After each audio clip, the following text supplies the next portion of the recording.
Finally guys আমিও ঝুলন্ত তারের উপর উঠে পড়েছিলাম মেয়ের আশা পূরণ করতে। আর এখানে ছিল সুন্দর সুন্দর স্ট্যাচু আর সাথে কিছু কঙ্কাল দেখে তো আমি না ভীষণ ভয় পেয়ে গেছিল।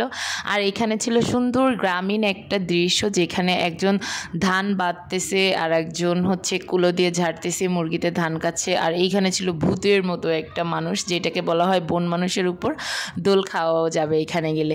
আর পার্কটা যেহেতু অনেক বড় আপনি চাইলে গাড়ি নিয়েও ঘুরতে পারবেন। হ্যালো আসসালামু আলাইকুম গাইস, সবাই কেমন আছেন? চলে এসেছি নতুন একটা ব্লগ নিয়ে। তো আমি আপনাদের এর আগে একটা ভিডিওতে শেয়ার করছিলাম যে আমি গেছিলাম নরসিংদী ড্রিম হলিডে পার্কে। তো পার্কটা যেহেতু এত বড়, আমি আপনাদেরকে আগেই বলছিলাম এই পার্কটা যেহেতু এত বড় একটা ভিডিও এক পার্টে দেখানো সম্ভব না, সেজন্য আমি বলছিলাম 2 থেকে 3টা পার্ট আমি শেয়ার করব। তো এটা হচ্ছে আমার সেকেন্ড পার্ট।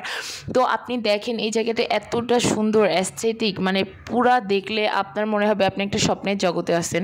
তো যাই হোক, এখানে সাগর কলার আঁকা ছিল, বানানো ছিল আর কি। তো এখানে আমার মেয়ে ছবি তুলতেছিল। আর এখানে বাচ্চাদের খেলার জন্য প্রচুর স্লিপার আছে আর কি, অনেকগুলো স্লিপার আছে। পুরো পার্ক ঘুরে আমি যেটা আমার চোখে 4টা থেকে 5টা স্লিপার হচ্ছে পড়ছে। এছাড়া আরও ছোটো ছোটো ছোটো ছোটো অনেক স্লিপার এখানে আছে।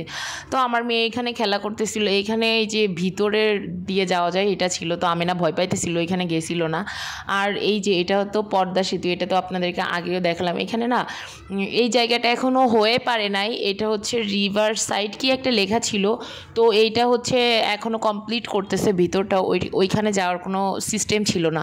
সাথে কিন্তু এখানে সুন্দর চিড়িয়াখানার মতো একটা সিস্টেম ছিল। তো এখানে ময়ূর ছিল, সাদা ময়ূর ছিল, নীল ময়ূর ছিল। তো ময়ূর ডানা মেলছিল। আমি এখানে ছোটোখাটো একটা ক্লিপ নিয়েছিলাম। আর আমার না এই জায়গাটা ভীষণ ভালো লাগতেছিল।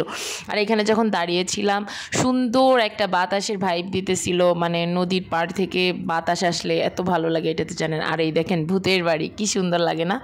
তো এই তো এই জায়গাটা কিন্তু আমাদের 27 নম্বরেও আছে। আর আমিও ছোটোখাটো কিছু ক্লিপ এইখানে নিয়েছিলাম। আসলে এই পার্কটা এতটাই বড়, আপনি সারাদিন ঘুরলেও শেষ করতে পারবেন না। যার খুব বেশি এনার্জি আছে সে ছাড়া পারবে না। তো আমার যেহেতু একটু ক্যালসিয়ামের প্রবলেম আছে, আমি যতই হাঁটতেছিলাম পা ব্যথা করতেছিল, খুবই খারাপ লাগতেছিল। ঠিক আছে, আমি একটু পরপর বসে যাচ্ছিলাম, কিন্তু আমার মেয়ে হেভি এনার্জি ছিল, মনে হইতেছিল যে এনার্জি প্লাস বিস্কুট খেয়ে নিছে। আর এইটা আমি যখন ওই যে ঝুলন্ত তারটার উপর উঠছিলাম, ওই রাইডটার নাম আমার মনে নাই। তো এখন রাইড নাও আমি ওই তারটার মধ্যেই আছি। তো ওইটা আর কি ছোটোখাটো ভিডিও করছিলাম, নিচে থেকে ভিডিও করছিলাম। আমরা এই রাইডটাতে ওঠার অনেক ইচ্ছা ছিল, আমার মেয়ে বারবার বলতেছিল। তো এই রাইডটাতে আমি শ্যামলী শিশু পার্কে অনেকবার উঠছি, এই জন্য আর ওঠার ট্রাই করি নাই। কিন্তু শ্যামলী শিশু পার্কেটা এতটা বড় না, এখানটা যতটা বড়।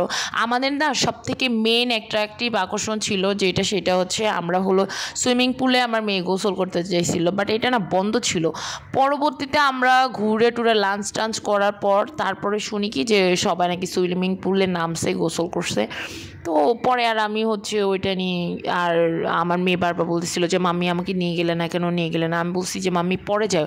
আমার না অ্যাকচুয়ালি এই পার্কটায় আসার মেন উদ্দেশ্য ছিল হচ্ছে আমার মেয়েকে আমি সুইমিং পুলে গোসল করাবো, বাট সেটা হয়ই নাই। দেখেন এখানে কিন্তু টাইটানিক জাহাজও ছিল। যাই হোক, এই জাহাজটার উপরে উঠছিলাম, আমার খুব ভালো লাগছিল। তো গাইস, এই ছিল আজকের ভিডিও ভালো লাগলে লাইক কমেন্ট শেয়ার করবেন।